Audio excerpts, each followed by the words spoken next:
Hi friends, நம்ம இப்போ பார்க்க போகிறது கன்னியாகுமரியில் இருக்கிற முச்சங்கமம் தான் பார்க்க போகிறோம். இங்கே கடல் வந்து 3 நிறத்தில் நமக்கு காட்சி கொடுக்குது. ஒன்று வந்து dark blue, light blue, next ஒரு ப்ரௌன் கலரில், அதாவது 3 கலர் ஃபார்மேஷனில் நமக்கு கொடுக்குது. அதனால தான் நமக்கு இது கன்னியாகுமரி முச்சங்கமம் அப்படின்னு நமக்கு சொல்கிறாங்க. இப்போ நம்ம இதில் மேலேருந்து நம்ம பார்க்குறோம். இங்கே வந்து நிறைய குளிக்கிறதுக்கும் அலோடு இருக்குது. ஆனால் வந்து பாறைகள்லாம் வந்து நிறையா வந்து நமக்கு வெளியில் தெரிகிற மாதிரி இருக்கிறதுனால ஒரு குறிப்பிட்ட லிமிட்குள்ளே தான் குளிக்கணும் அப்படின்ட்டு நமக்கு வச்சுருக்காங்க. நிறையா வந்து மண்டபம் நிறையா இருக்குது. இதுக்கு நியரஸ்ட்டில் தான் நம்ம பார்க்க போகிறது. இப்போது காந்தி மண்டபம், காமராஜர் மண்டபம்லாம் இருக்குது. நம்ம இதே விளாக்லேயே நம்ம அடுத்தது நம்ம பார்க்கலாம். இது நம்ம இப்போ இங்கே கீழே இறங்கி நம்ம உட்காந்துக்கிறதுக்கு மாதிரி இருக்குது. ஆனால் கீழே ரொம்ப இறங்கணும்னா பாசி இருக்குது. அதனால் ஓரளவாக நம்ம போய் நின்று தண்ணி தெளிச்சிட்டு குளிக்கிறதா இருந்தால் அந்த ஃபஸ்ட்டு ஸ்டெப்லேயே நின்று குளிச்சுட்டு வர மாதிரி நம்ம பார்த்துக்கணும். ரொம்ப ஆழமாக இறங்காதது நமக்கு சேஃப்டி தான். அங்கே பார்த்திங்கன்னா அந்த தெரியும் பாருங்க, சேஃப்டி கார்டு இருக்கிறது உங்களுக்கு தெரியுதா அந்த அளவுக்கு. ஏன்னா அதையும் தாண்டி போக முடியாது. நிறைய பேர் அதையும் தாண்டி போய் குளிச்சிக்கிட்டு இருக்காங்க. அதெல்லாம் வந்து ஆபத்து தான். இதில் தீரா குட்டியும் சேர்ந்து விளையாண்டுக்கிட்டு இருந்தா. அந்த இதில் நாங்கள் மேலேயே நிப்பாட்டி வச்சு அவளை வந்து எடுத்தாச்சு. அதுதான் தீரா குட்டி நிற்கிறது தான் நீங்கள் இப்போ பார்த்துக்கிட்டு இருக்கீங்க. அடுத்தது இதில் தான், இதில் ஃபுல்லாக இதில் தெரியும் ஐயப்ப சாமிமார்கள் தான் அதிகமாக வந்து இந்த இதில் வந்து குளிக்கிறாங்க. இந்த கடலில் வந்து இருந்தாங்க நாங்கள் போகிறப்ப அதிகமாக. இப்போ நம்ம நெக்ஸ்ட்டு பார்க்க போகிறது இதில் கன்னியாகுமரி அம்மனை நம்ம பார்க்க போகிறோம். ஆல்ரெடி வந்து நம்ம குமரி அம்மனை வந்து பாதத்தை நம்ம விவேகானந்தர் பாறையில் நம்ம பார்த்தோம். இங்கே கன்னியாகுமரி அம்மனையும் நம்ம தரிசிக்க போகிறோம்.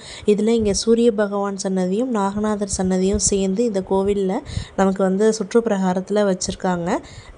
நெக்ஸ்ட்டு நம்ம இதோட லக்கேஜ்லாம் நம்ம கொடுத்துட்டு போகணுன்னா இந்த கோவிலில் 20 ரூபா நம்ம பே பண்ணணும். பே பண்ணால் தான் நம்ம அதை லக்கேஜை நம்ம திருப்பி வாங்கலாம். ஏன்னா எந்த லக்கேஜும் உள்ளே எடுத்துகிட்டு போகிறதுக்கு நமக்கு அலௌடு கிடையாது. மொபைல் எடுத்துகிட்டு போகலாம், ஆனால் நம்ம ஃபோட்டோலாம் எடுக்க முடியாது. இதை மட்டும் லக்கேஜ் இங்கே வச்சுட்டு போயிட்டு அதுக்கப்புறம் நம்ம திருப்பி வந்து வாங்கிட்டோம்னா 20 ரூபா கொடுத்து வாங்குற மாதிரி இருக்குது. உள்ளார வந்து இந்த தேவஸ்தான பிரசாதம் இதெல்லாம் நம்ம வாங்கிக்கலாம். அதுக்கு ஏற்றப்ப நம்ம இது பண்ணுறாங்க. இப்போ நம்ம உள்ளார தான் நம்ம போக போகிறோம். அம்மன் சன்னதி ரொம்ப கூட்டமாகவே இருக்கும். இதெல்லாம் வந்து வெளிப்பிரகாரம் தான். நம்ம இப்போ கன்னியாகுமரி அம்மனோட வெளிப்பிரகாரமும் பார்த்துக்கிட்டு இருக்கோம். கன்னியாகுமரி அம்மனை நம்ம அப்படியே தரிசிச்சுட்டு நேராக நம்ம இப்போ எங்கே போகிறோம்னா காந்தி நினைவு மண்டபத்துக்கு வந்துட்டோம். இப்போ தான் நம்ம இறங்கி போயிட்டுருக்கோம்.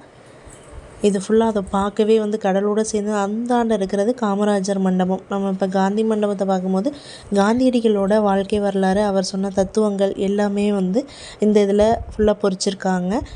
நியூவாக வந்து இப்போது பெயிண்டிங் வேலை நடந்துக்கிட்டு இருக்கிறதுனால நம்ம பார்த்துட்டு வரலாம். எல்லாமே வந்து பெயிண்ட் அடித்தா சூப்பராக இருக்குது. ஆனால் பார்க்கவே வந்து ஒரு அழகான இதாக இருந்தது, வடிவமைப்பில் இருந்துச்சு. அதுதான் நம்ம இப்போ பார்த்துட்ருக்கோம். இதில் அவர் நம்ம அகிம்சைக்காக போராடினது எல்லாத்தையுமே வந்து சைடில் வந்து நமக்கு பெயிண்டிங்காக வரைஞ்சிருக்கிறது இன்னும் சிறப்பமாக இருக்குது. நம்ம இப்படி நம்ம சுற்றி வேணாலும் பார்த்துக்கலாம், கடல்கிட்ட வேணாலும் போய் நின்று அதோடய லொக்கேஷனை பார்க்கலாம். அவ்வளோ ஒரு அழகாக இருந்தது. இப்போது அது அண்ணல் காந்தியடிகளை பற்றி நமக்கு எல்லா வரலாறையுமே நமக்கு வந்து கொடுத்துருந்தாங்க. ஒரு கல்வெட்டு மாதிரி அதை பொறிச்சு கொடுத்துருந்தாங்க. இதில் நம்ம படிச்சுக்க வேண்டியதான், அவர் என்னென்ன பண்ணார் அப்படின்ட்டு அதை நம்ம பார்த்துக்கலாம். இது ஃபுல்லாகவே டீட்டெயில்ஸ் இருக்குது. இது நம்ம உள்ளார நம்ம போகிறது.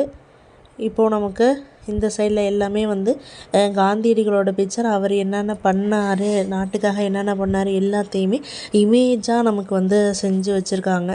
அதுதான் காந்தி பெரியார், அண்ணல் காந்தியடிகள், கலைஞரோட இருக்கிறது எல்லாரோட பிக்சருமே வந்து ரேர் பிக்சருமே என்னென்னா இங்கே இருக்குது. இவரோட நினைவாக வந்து ஒரு அஸ்தி மாதிரி இங்கே ஒரு தூண் வச்சுருக்காங்கன்னா அது அஸ்தி கிடையாது, அவர் நினைவாக ஒரு கல் மாதிரி வச்சுருக்காங்க. அதில் சைடில் இவர் போராடினது, நம்ம நாட்டுக்காக நமக்கு எவ்வளோ பாடுபட்டு நமக்கு சுதந்திரம் வாங்கி கொடுத்தாரு, அதை பற்றி அவரோட இமேஜையுமே வந்து அழகாக வந்து பெயிண்டிங் மாதிரி பண்ணியிருந்தது வந்து ரொம்ப சூப்பராக இருக்குது. அதுதான் நம்ம இப்போ பார்த்துட்ருக்கோம். அவரோட கூறிய பொன்மொழிகளையுமே சைடில் நமக்கு வந்து வச்சுருந்தாங்க. இந்த பிக்சர்லாம் வந்து நம்ம பார்க்க முடியாது, ரேர் பிக்சர், இதெல்லாம் நம்ம தெரியாதானே அந்த மியூசியத்தில் மட்டும்தான் நமக்கு வந்து வச்சுருக்கிறது. ரொம்ப சிறப்பாக இருந்தது, புதுசாகவும் இருந்துச்சு. இதை தான் நம்ம ஃபுல்லாக நம்ம இப்போ பார்த்து முடித்தாச்சு. ஒரு சர்க்கிள் அளவுக்கு நம்ம ஒரு சரௌண்டிங்கில் நல்லா ஆனால் நீட்டாக வச்சுருந்தாங்க. நாங்கள் போயிருந்தப்போ வேலை நடந்துக்கிட்டு இருந்ததுனால நம்ம காமராஜர் மண்டபத்தை பார்க்க முடியல. இங்கே காந்தி மண்டபத்துலேயுமே வேலை தான் நடந்துக்கிட்டு இருந்துச்சு. ஆனால் நம்ம பார்க்குறதுக்கு அலௌடு இருந்தது. இது நம்ம இங்கேருந்து நம்ம வெளியில் உள்ள லொக்கேஷனை நம்ம பார்த்து அப்படின்னு பார்த்துக்கலாம். சூப்பராக இருக்குது. ஒரு கிளைமேட்டோட ஒரு ஃபோட்டோ ஸ்டில்லுக்கு வந்து செமையாக இருக்கும். சரி ஓகே ஃப்ரெண்ட்ஸ், தொடர்ச்சியாக இது போல் வீடியோ பார்க்கணும் அப்படின்னா எங்கள் யூடியூப் சேனலை லைக் பண்ணுங்கள், ஷேர் பண்ணுங்கள் ஃப்ரெண்ட்ஸ்.